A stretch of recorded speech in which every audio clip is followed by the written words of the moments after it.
সারাদিনের নিউজ বৃত্তান্তে আপনাদের স্বাগত। আপনাদের সঙ্গে রয়েছে আমি অনিন্দিতা। দেশ থেকে রাজ্য, শহর থেকে গ্রাম, দিনের গুরুত্বপূর্ণ খবর নিয়ে শুরু করছি সারাদিনের নিউজ বৃত্তান্ত।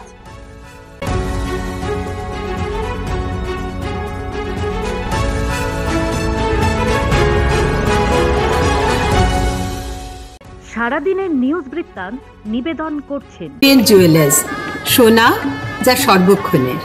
Agnishwar jewellers, NS road, Raiganj.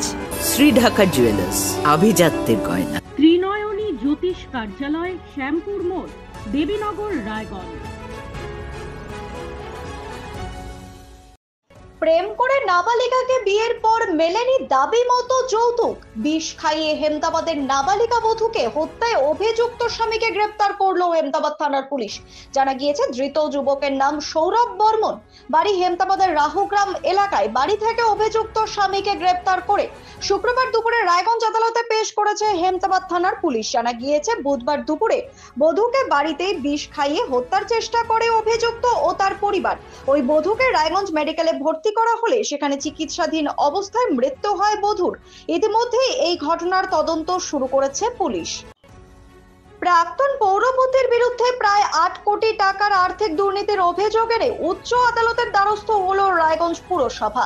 আর তা নিয়েই সম্মুখ সমরে প্রাক্তন ও বর্তমান পৌর প্রশাসকরা 2016 সালে প্রথম রায়গঞ্জের তৎকালীন পৌরপতি মোহিত সেনগুপ্তের বিরুদ্ধে উদ্দেশ্য প্রণোদিতভাবে কাছের লোকদের বিভিন্ন ওয়ার্ডের কাজের ওয়ার্ক অর্ডার পাইয়ে দেওয়ার আর্থিক দুর্নীতির বিরুদ্ধে মামলা দায়ের করেন তৎকালীন পৌর প্রশাসক তথা রায়গঞ্জ সদর মহকুমা শাসক।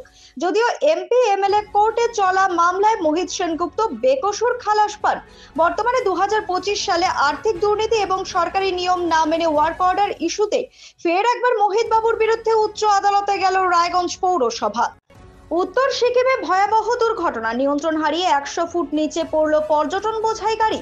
এই ঘটনায় দুজনকে উদ্ধার করা সম্ভব হলেও এখনো পর্যন্ত নিখোঁজ 9 জন।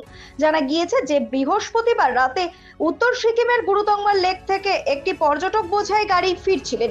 এরপর চুংথাং ও মুন্সিথাং এর মাঝে আচমকায় নিয়ন্ত্রণ হারিয়ে 100 ফুট নিচে পড়ে যায় গাড়িটি। এই দুর্ঘটনার খবর পেয়ে ঘটনাস্থলে ছুটে যায় সেনাবাহিনী, ইন্দো তিব্বত বর্ডার পুলিশ, সিকিম পুলিশ এবং প্রশাসনের আধিকারিকরা। যদিও দুজনকে উদ্ধার করা সম্ভব হলেও এখনো পর্যন্ত নিখোঁজ 9 জন। শুক্রবার রায়গঞ্জ বন্দর পৌর বাজার পরিদর্শনে গেলেন রায়গঞ্জ পৌরসভার এক প্রতিনিধি দল। এদিন বিকালে এই প্রতিনিধি দলে উপস্থিত ছিলেন পৌর প্রশাসক সন্দীপ বিশ্বাস, উপ পৌর প্রশাসক অরিন্দম সরকার, ওয়ার্ড কোঅর্ডিনেটর প্রদীপ কল্যাণী সহ অন্যান্যরা। আগামী দিনে বন্দর বাজারকে ঢেলে সাজাতে চলেছে রায়গঞ্জ পৌরসভা। তৈরি হচ্ছে একাধিক নতুন দোকান, শৌচালয়, সৌর বিদ্যুৎ চালিত কোল্ড স্টোরেজ সহ একাধিক প্রকল্প। এছাড়া বন্দর বাজারে একটি স্বাস্থ্য কেন্দ্র নির্মাণ করতে চলেছে রায়গঞ্জ পৌরসভা। প্রতিদিনের প্রতি মুহূর্তের খবরের আপডেট পেতে চোখ রাখুন নিউজ বৃত্তান্তের ফেসবুক পেজে। সাবস্ক্রাইব করুন নিউজ বৃত্তান্ত ইউটিউব চ্যানেলকে।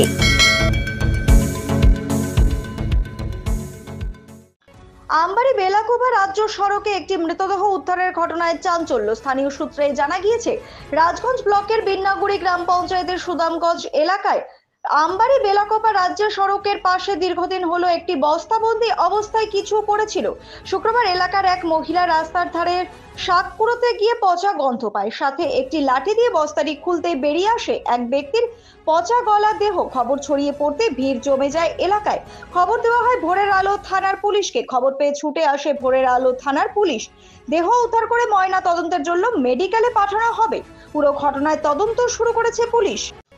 জামাই ষষ্ঠী উপলক্ষে পুরাতন মালদার পৌরসভার অন্তর্গত 5 নং ওয়ার্ডের তৈলমন্ডি এলাকায় মহিলাদের দ্বারা পরিচালিত শুরু হয়েছে দুদিনের প্রদর্শনী এবং মেলা। জানা গিয়েছে এই প্রদর্শনী মেলায় মহিলারা তাদের হাতের তৈরি বিভিন্ন সরঞ্জামের পসরা নিয়ে বসেছে। পাশাপাশি বিভিন্ন ধরনের খেলনা, মেয়েদের ইমিটেশন কসমেটিক সামগ্রী, কাপড় ও মুখরোচক খাবারের ব্যবস্থা রয়েছে এই মেলায়। এই প্রদর্শনীর আয়োজকরা জানান এই প্রদর্শনী এবং মেলার সূচনা হয়েছে 4 বছর আগে এবং এই মেলার মূলত উদ্দেশ্য হচ্ছে জামাই ষষ্ঠীর ঠিক 2-3 দিন আগে এই মেলা অনুষ্ঠিত হয় এবং এই মেলায় মহিলারা জামাই ষষ্ঠীতে বাবার বাড়িতে যাওয়ার আগে বিভিন্ন ধরনের জিনিস কেনাকাটা করেন। পাশাপাশি মেয়েদের বিশাল সম্ভার থাকে এই প্রদর্শনী মেলায়। উত্তর দিনাজপুর জেলা মহিলা ক্রীড়া সংস্থার উদ্যোগে অনুষ্ঠিত হলো মহিলা ক্রীড়া প্রতিযোগিতা 2025। রায়গঞ্জের কর্ণজোড়া উচ্চ বিদ্যালয় প্রাঙ্গণে অনুষ্ঠিত এই ক্রীড়া প্রতিযোগিতায় প্রধান অতিথি হিসেবে উপস্থিত ছিলেন রায়গঞ্জের বিধায়ক কৃষ্ণ কল্যাণী, জেলা মহিলা ক্রীড়া সংস্থার কার্যকরী সভাপতি অজয় কুমার রায়, চৈতালি ঘোষ সাহা প্রমুখ। এক দিবসীয় এই ক্রীড়া প্রতিযোগিতায় 48টি ইভেন্টে জেলার প্রায় 350 জন প্রতিযোগিনী অংশগ্রহণ করেন। দৌড়, দীর্ঘলম্ফন, উচ্চ লম্ফন সহ একাধিক ইভেন্টে প্রতিযোগীদের অংশগ্রহণ ছিল বিশেষ লক্ষণীয়। সমাজে মহিলাদের অগ্রগতির লক্ষ্যে এ ধরনের প্রতিযোগিতা আরো বেশি করে হওয়া প্রয়োজন বলে জানান অজয় কুমার রায়। সারাদিনের নিউজ বৃত্তান্ত আজ এই পর্যন্তই। সঙ্গে থাকুন, দেখতে থাকুন, চোখ রাখুন নিউজ বৃত্তান্তে। নিউজ বৃত্তান্ত, হলুদ নয়, স্বচ্ছ।